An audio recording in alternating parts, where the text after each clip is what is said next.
राजनांदगांव में लोकसभा चुनाव को लेकर जबरदस्त उत्साह देखने को मिल रहा है। लोगों का यह कहना है राजनांदगांव लोकसभा सीट बीजेपी उम्मीदवार संतोष पांडे ही जीतेंगे। लोग कहते हैं कि कांग्रेस उम्मीदवार पूर्व सीएम भूपेश बघेल ने सीएम रहते राजनांदगांव के लिए कुछ नहीं किया।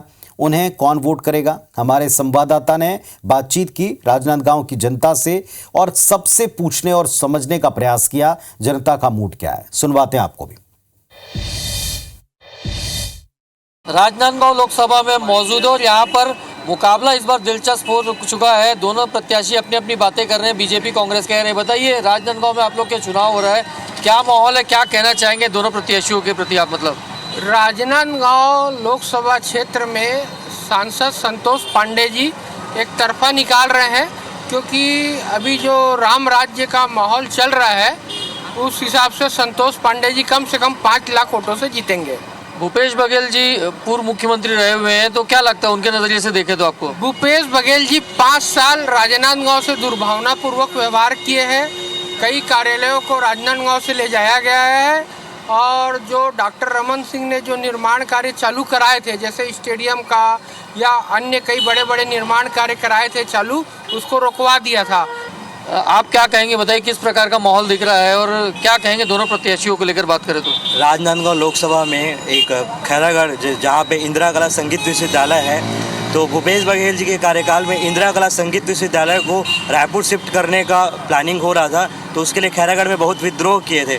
तो उससे एक स्टूडेंट जो एरिया है उनमें काफ़ी नाराज़गी है इस विषय को लेकर। तो जो स्टूडेंट वर्ग है वो भूपेश बघेल जी के साथ नहीं है, वो मोदी जी के साथ में है और वो संतोष पांडे जी के साथ में है। भूपेश बघेल पूर्व मुख्यमंत्री रहे हुए हैं, तो क्या लगता है क्या कमी नजर आ रही है, ऐसा लगता है? मतलब भूपेश बघेल जी जब मुख्यमंत्री रहे छत्तीसगढ़ के 5 साल, तो वो राजनांदगांव कुल मिलाकर के 5 बार भी नहीं आए।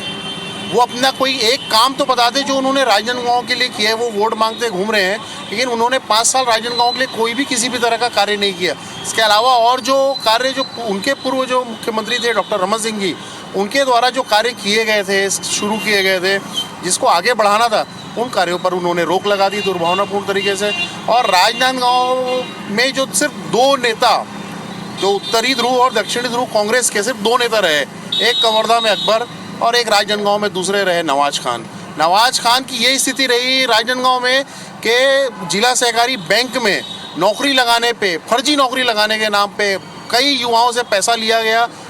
चलिए, नाराजगी यहाँ पर दिख रही है। बताइए, आप लोग युवा हैं, क्या देखते हैं राजनांदगांव में? राजनांदगांव में तो संतोष पांडे जी का अच्छा माहौल है।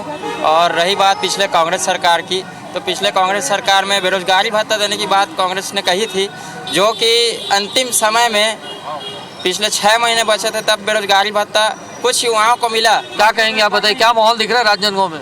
राजनांदगांव में तो ऐसे ही बोले जाए तो भाजपा ही गढ़ है और भाजपा ही आएगा यहाँ। आप बताइए, क्या लगता है और कुछ कहेंगे, किस प्रकार की स्थिति दिख रही है? आपकी दिलचस्प मुकाबला है। बाकी राजनांदगांव शहर लोकसभा की बात करें तो मुकाबला दिलचस्प इसलिए लग रहा है कि पूर्व मुख्यमंत्री यहाँ से चुनाव लड़ रहे हैं। वैसे पूर्व मुख्यमंत्री की उनकी जो पदवी है वो नांदगांव वासियों को स्वीकार नहीं है, क्योंकि बतौर मुख्यमंत्री उन्होंने नांदगांव के लिए कुछ भी नहीं किया है। बताइए, क्या दिख रहा है? आप लगातार लोगों से हम बातचीत कर रहे हैं, क्या स्थिति दिख रही है? मतलब देखो, अभी पूरा भारतवर्ष जो है राम राज्य को देख रहा है। जो राम का नहीं वो हमारा नहीं, बस एक लाइन में। चलिए, राजनांदगांव शहर में हम हैं और यहाँ की जनता से बातचीत कर रहे थे और ये राय ले रहे थे कि कौन कितना मजबूत है। जीत की बात करें तो लोगों का मानना है कि संतोष पांडे जो मौजूदा सांसद है वही फिर से सांसद चुनेंगे।